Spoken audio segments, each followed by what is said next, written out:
Hello everyone, welcome to another cooking vlog. ಅಕ್ಕಿ ರೊಟ್ಟಿ ಜೊತೆಗೆ ಚಪಾತಿ, ಜೋಳದ ರೊಟ್ಟಿ, ದೋಸೆ, ಅನ್ನದ ಜೊತೆಗೆ ತುಂಬಾ ರುಚಿಯಾಗಿರುವಂಥ ಹೀರೆಕಾಯಿ ಎಣ್ಗಾಯಿ ಹೇಗೆ ಮಾಡೋದು ಅಂತ ತೋರಿಸ್ತಾ ಇದ್ದೀನಿ.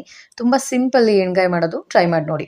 ಮೊದಲಿಗೆ ಕುಕ್ಕರ್ ಇಟ್ಕೊಂಡು ಅದಕ್ಕೆ ಒಂದು 3 4 ಟೀ ಸ್ಪೂನಷ್ಟು ಎಣ್ಣೆ ಹಾಕ್ಕೊಂಡಿದ್ದೀನಿ. ಹಾಗೆಯೇ ಒಂದು 2 ಟೀ ಸ್ಪೂನಷ್ಟು ತುಪ್ಪ. ಎಣ್ಣೆ ತುಪ್ಪ ಎರಡೂ ಕೂಡ ಚೆನ್ನಾಗಿ ಕಾಯ್ದ್ಮೇಲೆ ಒಂದು ಅರ್ಧ ಟೀ ಸ್ಪೂನ್ ಸಾಸಿವೆ, ಅರ್ಧ ಟೀ ಸ್ಪೂನ್ ಜೀರಿಗೆ, ಅರ್ಧ ಟೀ ಸ್ಪೂನ್ ಉದ್ದಿನಬೇಳೆ, ಹಾಗೆಯೇ ಒಂದು ಅರ್ಧ ಟೀ ಸ್ಪೂನಷ್ಟು ಕಡಲೆಬೇಳೆ. ಈ ಬೇಳೆಗಳನ್ನೆಲ್ಲ ಸ್ವಲ್ಪ ಚೆನ್ನಾಗಿ ಕೆಂಪಗಾಗೋವರೆಗೂ ಮಾಗಿಸ್ಕೊಳ್ಳಿ.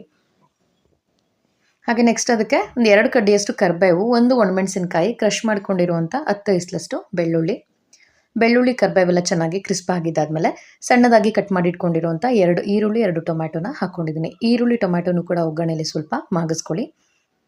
ಟೊಮ್ಯಾಟೊ ಎಲ್ಲ ಚೆನ್ನಾಗಿ ಸಾಫ್ಟ್ ಆಗಿದ್ದಾದಮೇಲೆ ನೆಕ್ಸ್ಟ್ ಇದಕ್ಕೆ ಕ್ಯೂಬ್ಸ್ ಆಗಿ ಕಟ್ ಮಾಡಿ ಇಟ್ಕೊಂಡಿರುವಂಥ ಹೀರೆಕಾಯಿನ ಸೇರಿಸ್ಕೊಳ್ತಾ ಇದ್ದೀನಿ. ಹೀರೆಕಾಯಿನ ಹಾಕಿ ಅದನ್ನು ಕೂಡ ಒಗ್ಗರಣೆ ಜೊತೆ ಚೆನ್ನಾಗಿ ಮಿಕ್ಸ್ ಮಾಡಿ ಒಂದು 2 ನಿಮಿಷ ಇದನ್ನು ಮಾಗಿಸ್ಕೊಳ್ಳಿ. ಯಾವುದೇ ರೀತಿ ಮಸಾಲೆನ ರುಬ್ದೇನೆ ಒಂದು 5 ನಿಮಿಷಕ್ಕೆಲ್ಲ ಈ ರೀತಿ ಸಿಂಪಲ್ಲಾಗಿ ಹೀರೆಕಾಯಿ ಎಣ್ಗಾಯನ್ನು ಮಾಡಿ ನೋಡಿ, ರುಚಿ ಅಂತೂ ಸಖತ್ತಾಗಿರುತ್ತೆ.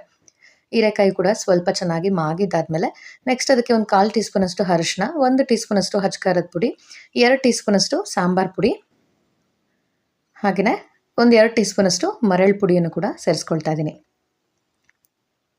ಹಾಗೆಯೇ ಒಂದು ಅರ್ಧ ಸ್ಪೂನಷ್ಟು ಬೆಲ್ಲ, ಸ್ವಲ್ಪ ಹಸಿ ತೆಂಗಿನಕಾಯಿ ತುರಿ, ಸಣ್ಣದಾಗಿ ಕಟ್ ಮಾಡಿ ಇಟ್ಕೊಂಡಿರುವಂಥ ಕೊತ್ತಂಬರಿ ಸೊಪ್ಪು, ಇದೆಲ್ಲದನ್ನು ಕೂಡ ಹಾಕಿ ಚೆನ್ನಾಗಿ ಮಿಕ್ಸ್ ಮಾಡ್ಕೊಳ್ಳಿ. ತುಂಬ ಜಾಸ್ತಿ ನೀರು ಹಾಕೋದಕ್ಕೆ ಹೋಗಬೇಡಿ. ಇದಕ್ಕೆ ಸ್ವಲ್ಪ ನೀರನ್ನು ಹಾಕಿ, ತುಂಬ ತೆಳ್ಳಗಾದರೆ ರುಚಿ ಚೆನ್ನಾಗಿರೋದಿಲ್ಲ. ಚೆನ್ನಾಗಿ ಮಿಕ್ಸ್ ಮಾಡಿದ್ದಾದಮೇಲೆ ನೆಕ್ಸ್ಟ್ ಇದಕ್ಕೆ ಒಂದು ಅರ್ಧ ಕಪ್ಪಷ್ಟು ನೀರು, ರುಚಿಗೆ ಬೇಕಾಗಿರೋಷ್ಟು ಉಪ್ಪನ್ನು ಹಾಕಿ ಇನ್ನೊಮ್ಮೆ ಚೆನ್ನಾಗಿ ಮಿಕ್ಸ್ ಮಾಡಿ ನೀರೆಲ್ಲ ಕುದಿಯೋದಕ್ಕೆ ಸ್ಟಾರ್ಟ್ ಆದಮೇಲೆ ಕುಕ್ಕರ್ ಲಿಡ್ಡನ್ನು ಕ್ಲೋಸ್ ಮಾಡಿ 1 ವಿಷಲ್ ಹಾಕ್ಸ್ಕೊಂಡ್ರೆ ಸಾಕಾಗತ್ತೆ.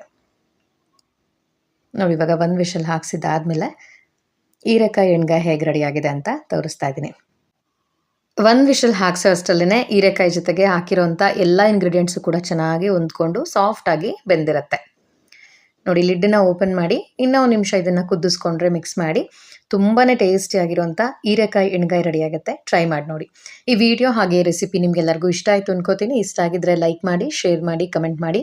ಹಾಗೆ ಇನ್ನು ನನ್ನ ಚಾನಲ್ಗೆ ಯಾರೆಲ್ಲ ಸಬ್ಸ್ಕ್ರೈಬ್ ಆಗಿಲ್ಲ ಮಾಡಿದ್ದೇನೆ, ಸಬ್ಸ್ಕ್ರೈಬ್ ಮಾಡಿಕೊಂಡು ಸಪೋರ್ಟ್ ಮಾಡಿ. ರೆಸಿಪಿ ಹೇಗೆ ಬಂತಂತ ಕಮೆಂಟ್ ಸೆಕ್ಷನಲ್ಲಿ ತಿಳಿಸಿ. Thank you.